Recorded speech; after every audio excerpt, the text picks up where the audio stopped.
everybody, and welcome to our, I don't even have a name for it yet, but we're going through a lot of past of our Hello Life Academy clients, graduates, current clients, and we're just asking everyone about mentorship, hiring a coach, being an entrepreneur, and having a lot of fun. So my name is Megan Lockhart, the owner of Hello Life Academy, and this is Lindsay Hack, the owner of Evolve for You, and she runs a successful online fitness classes, multiple classes a day. She's got instructors on her team, and she's a public speaker, and she travels all over. She's heading to Key West next week, and she travels all over to talk about working out, your mindset, and really coming from a place of inside to the outside. So welcome, Lindsay. Thank you for being here. Thank you for having me. I'm super excited. Did I miss anything on your intro? No, it was very good. I mean, my business itself is transforming yourself from the inside out through movement, meals, and mindset. So those are the three pillars I think are super important in any fitness and wellness journey. You have to have all three to be successful, and I really focus on making sure the movement and the mindset is on par to get your success in your journey. Yeah, and I've done some of Lindsay's classes, and I'm guilty. I have to sign up for more because they're really, really good. I've done them from the comfort of my home, which is incredible. Like, I thought that was the coolest thing because I didn't have to leave and get in my car. So I'm going to dive into the question portion so that people can watch or pause and maybe reach out to you to ask questions. But you're an entrepreneur, and how long have you been an entrepreneur for? Officially or unofficially? Officially. So officially online, I have been an entrepreneur for 18 months, and it has been a whirlwind of amazingness. Prior to that, I did do my business all offline, fitness and wellness, going to people's houses. I was a mobile personal trainer, which was amazing, but I moved a dozen times in just as many years, saying goodbye to clients who were then friends and having to rebuild. And so I decided I needed to take the next step and get my business online. And so that was 18 months ago, and it has been just an incredible journey all the way through. That's so crazy to me that it's been 18 months, because it seems like, in one sense, it seems like just a few months ago. And then on another side, I'm like, you're so successful, but not only in terms of like you have loads of clients and you're out there, but you have your stuff figured out. You're like, yeah, I'm going to go for this. So really, I know a lot of people kind of question being an entrepreneur, or they don't really see themselves as a CEO. So why do you believe in entrepreneurship right now? I think honestly it's ever evolving, and that's a huge part. I mean, my business evolved for you, right? And the reality is that it's always evolving. I have two kids. I know a lot of people who have schedules that, school days off and things that are going on, extracurricular activities. So I can work my schedule around my life schedule. And I think that's huge. And it's interesting, when we first met and I first started working with you, that was the very first thing you said: get your life schedule in place and then work your business around it, because you want a business that is part of your life, not a life that you can fit into your business. And that, struck with me 18 months ago, where now moving forward, don't get me wrong, I work my butt off. This is hard stuff, but I do it around my life, right? I do it around my vacations. I do it around my kids' vacations. And so, being an entrepreneur at this time in online world, like, holy smokes, can we do like, I have been to Mexico, I've been to Cuba, I've been to all over places this year alone, and I've been able to do my business from everywhere, right? I can do classes as long as I have an internet, which, let's be honest, everywhere these days is amazing.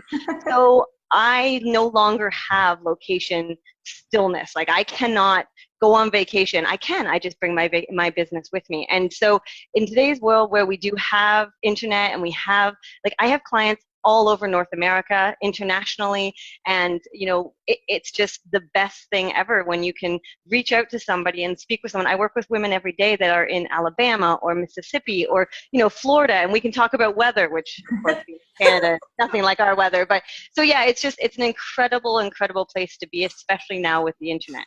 So you mentioned a few things that stood out. I know you guys can hear my dogs; they follow me everywhere. But when you travel to these places, you have the choice to bring your kids or not, right? Right. So that's kind of a luxury that I've been like going through, because for a while I was like, oh, I shouldn't bring my kids because it's business. But do you find yourself shifting from when you first started to now? You're like, okay, can I bring my kids? I'm bringing them. Like, where do your kids fit into it? Well, I'm lucky. My kids are a little bit older, right? They're almost 8 and 10, so they somewhat understand business versus fun. I'm doing a live. Do you want to jump in? Say hello. I've done many live videos with my youngest who loves working out. But it is honestly, that's the best thing about owning your own business, because you get to decide. Yeah. Right? You get to decide if you want people to know that your kids are part of your business. Which, let's be honest, if you want to know the real true Lindsay Hack, Yeah. my business is also my family, because Yes. they are my priority. So for somebody to be like, oh, I never knew you had kids, or oh my gosh, I've never seen your kids, would be really odd to me. If you don't know that I love my two daughters like everything in the world, which is where my business vision came from, right, was to help little girls get confident, then I don't know you would know me very well. And so I think that's where the fine line comes, is that people tend to think, well, I need to keep it completely professional without their kids. But my kids are my life. My kids are part of my business, and to be honest, part of why I created my business. So I feel like it's okay that they're part of it. Now, there's days where they're not here. There's days where I ask them to, again, they're older, they stay upstairs while I teach in my studio or whatever. But for the most part, if you don't know my kids, you don't know me. And I want everybody to know who I am, the true me. So. Yeah, for sure. And I think just from knowing you and attending your classes is you have a really high touch business, right? You're working with people. So you don't only just have these classes, you ask us, like you've reached out to me, you're like, hey, I just want to check in. How's it going? You asked to be a priority and you're not making yourself. So, and that to me is really, really great, because you understand if I'm like, hey, my kids are sick, or I'm so tired. And I appreciate that about your business, and I always have. So let's think about the person who's kind of listening and they're like, you know what? Okay. When did something switch, or has it always been that you saw yourself as the CEO of your company? No, definitely not always. I mean, yeah, I mean, anybody who's seen my story with the Hello Life Academy, when I came to you, 18 months ago, I didn't even have a business plan. I didn't even have an idea. I just knew I've been in the fitness and wellness industry for, at the time, 14 years. I knew I wanted to do something, but I had no idea what that looked like. And so, I wouldn't say right away it clicked to be exactly what my vision was. Yeah. But as I started building and working through and working with you and getting my business plan up and running, so I would say when I did finally find the online live and interactive group classes, for me was really where it came very clear that now I'm the CEO. So now I'm responsible for teaching all these classes, which is amazing, but I can't do that forever. So I need to start hiring. So then I started hiring instructors, and we now have 4 instructors with different classes. Yeah, right, that I don't teach. So I couldn't do everything. I now have a VA. I now have a marketing specialist, because I couldn't do it all. As much as I wanted to, it's my baby. This is what I want to look after all the time, but I couldn't do it all. And so for me, that switch happened. And then 2018 for me was all about doing things that I love to do and not doing things that I don't like to do. Yeah. So hiring out, right? Helping out. And so that for me is really where, as I said, I kind of just said, you know what? Nope, this is my decision. I am the boss, but I can't do everything. I love that. I'm going to make these decisions. I feel like that's where a lot of entrepreneurs and new entrepreneurs and people who've been in the business or running a business for a while, it's when you start to kind of own that you get to make the decisions, and coming from a place of strategy as well as heart. So that's something that I am constantly doing as well. I'm like, okay, I actually have the choice. I have the choice to, run a Facebook group for free, or I have the choice not to. And you kind of PISS a lot of people off along the way, I think, which sucks. But I think it's kind of good, because you stand up for yourself, right? Well, and I think that's the big thing. Like when you decide that you're the CEO, you do what's best for you, your family, your life, what have you. And what I found is that that work-life balance that I was striving for was falling apart, because I was doing everything myself. And so you kind of have to let go of some of that control. We all have it if we own our own business. Let some of that control, like you said, you might piss some people off, but the reality is you've got to do what's right for you and your business, because if it's not, you're not going to be successful. Because if you dread doing those email marketing campaigns, you dread doing your blog, you're never going to do it. And I mean, my example with my VA, I hated blogging. I love writing, but I would never do it because the logistics of putting it all together and the WordPress and oh my gosh, But now I write 2 blogs every week, and I actually look forward to doing it because she does all the stuff I don't like. And so it's those type of decisions that, if you dread it, don't do it. If you love it, it will shine through. Yeah, and I think too, when you start, you do have your hands everywhere, and I think that's important, right? Like, it's important to be able to, well, I think we've talked about this before, but it's important for people to do the work and then discover that you don't like doing it, and that that's a task. That is a job description for someone else. So if you had to tell us if you had to tell people about mentorship and coaching, you're a coach, I'm a coach, we're all coaches. No. Christina's a coach. People we've worked with are coaches. We're all entrepreneurs, right? I find we're all hiring entrepreneurs now. It's really cool, I think. But like, what would you suggest to someone who's never worked with a coach before? Because that's scary, right? It's like even if it's $20 or 20,000, it's scary because you're trusting that person. So what would you suggest for them? Like, how do they look for a mentor or coach, and what made you decide to even hire a mentor? I think it really is finding somebody that fits for you. And I mean, I always joke about, we lived in the same town for a long time and I never actually knew you, which is fine. And then your name popped up and things popped up. And then it was just one of those moments where after the very first phone call, I knew. Because not only were you well aware of my BS that I was throwing out there, which you were like, we're not having any of that, which I needed, but we also, we connected on a level that was like, yes, I feel like I would work well with this person. So I think you have to, one, do your research, right? Not everybody's a good fit for everybody, right? And as business owners, we know that. We sometimes find people that are not a good fit for us, so we don't work with them. And it goes the same way the other way. So talk to people, ask some friends that you trust and believe.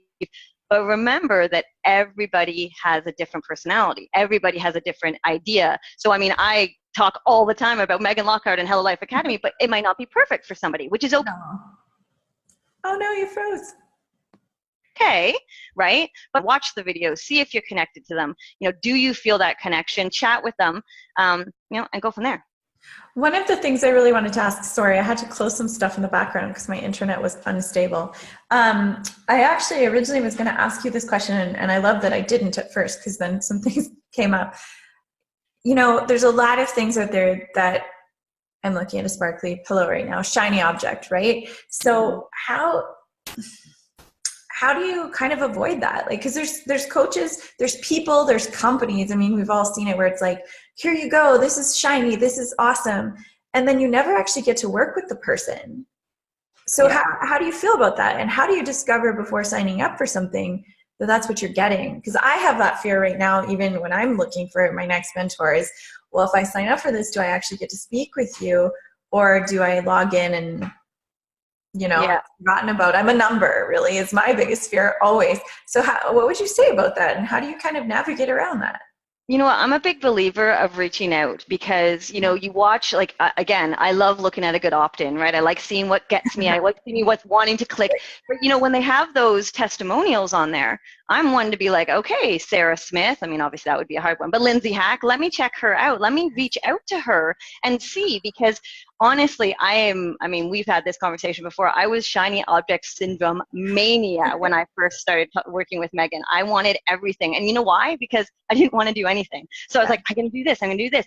But I think that's the biggest thing, is that you need to talk to people who have worked with them particularly, because they're not going to sugarcoat it, right? I mean, again, I have nothing but great things to say, but if I didn't have nothing but great things to say, people would know that too. Yeah. Because if you're talking to a real person who truly worked with somebody hands-on, like I have, or like some of these other people that you're working with have, then they'll be able to tell you, you're like, oh, this didn't happen, or no, that didn't happen, or they promised this and it didn't happen. But if you're talking to somebody who's true and they did work with them and it was positive, well, then you're probably going to be in a situation where you're like, oh, okay, so you do actually get to see Megan, or you do actually get to be a part of a group, or, oh my gosh, they did learn something from the intensive. And that's how I have found that, I didn't do that, to be perfectly honest, because I felt like I would get that service from you. But in moving forward, I absolutely did. I've talked to lots of people about different services, because if somebody is going to recommend a person, and then all of a sudden 62 other people recommend that same person, you're in a pretty good place to find that person's going to be pretty valuable, right? Yeah, totally. And I think we'll wrap it up soon, but I think that goes, even one of the first things that we teach people is find your people, find your beta testers, I mean, some people hate that, but I'm a big believer. It's not they're testing your product, but they're your ones that you can say, hey, how did this go for you? Or how can I improve my product? Or, you know, can you help me build my business while I build yours? So, and those are your people that give you the testimonials that are true testimonials, not just words, right? Because it's so much more than written testimonials. It's really, did they connect with you? Did your mentor connect with you? You know, did Lindsay reach out to me after I did the class? Because those are the things that are going to connect with me as a human being online. So do you have anything to say? I always have something to say. No, honestly, I mean, obviously, I'm a 2016 Hello Life Academy graduate. Like, that's insane when I think about it that way. You know, and now you're on 2018, and I have personally worked with at least 4 of your 2017 and 18 Academy members. I'm constantly reaching out within the group. You know, I know to trust what's happening when people are recommending people. And I know for a fact, 100% fact, that I wouldn't be where I was right now if I hadn't reached out back, you know, in whenever it was, April 2016, because I didn't have a business. And now I have a business that I sometimes, you know, challenge to keep up with. So it's completely changed my life in every way imaginable, and it's only going up from here. And it's one of those things, you know, I've had people reach out to me and be like, well, do you talk to Megan now? You're a graduate. Have you not been, you know, graduated out of her? And I'm like, no, if I have a question, I send her a message. I call her, I ask her questions. And so it really is a lifelong relationship. And, you know, we talk about our tribe, we talk about our people, and my business partner is from the 2016 Academy. Like, we found each other in the Academy, and now our businesses are booming together. And so, I don't know. I know, right? It's just, it's amazing. Yeah, it's pretty cool to watch too. Like, sometimes I look and say, Holy Mother of Pearl, like, people are at speaking events together from the Academy, and people are at this, but I really do think I was preparing for this a little bit. Oh my gosh, my dog. He's on my lap. I was preparing for this, and I think, like, you know, I'm not responsible for your success. I'm not responsible for any of your success. You made a decision that you would make this happen. And so then your decision was, I'm going to stay in contact with Megan. I'm going to ask the questions. I'm going to attend the events. So I always say that to people, like, you can have the best mentor, but if you're really not utilizing your choices and moving things forward yourself, then it doesn't matter. Well, and honestly, that's with life, right? I mean, look at what I do, right? You have to be involved, you have to be connected, or there's only so much I can do. It's the same idea. But once you find it, you know, I spend time in the group. Yes, a lot less because I'm busy doing my business, but I spend time in the group. I go to every live event I can possibly find, because it really is the value for what you're getting from it. And I mean, as I said, I choose to be connected because I want to be, and it's still helpful every day. Well, thank you so much. I honestly can't believe it's been, like, 2016 feels like so long ago. But, you know, I love that we've still connected, and you are so busy. I get sad too. I'm like, everybody's so busy. Where are they? But it also makes my heart full. So thank you for doing this. And, you know, if anybody has questions for Lindsay, I'm sure she'd be happy to answer them. And check out her Evolve For You group, her Evolve For You website. We'll make sure to leave a link. And yeah, join her stuff. She's awesome. Thanks so much, Lindsay. Thank you. Bye, guys.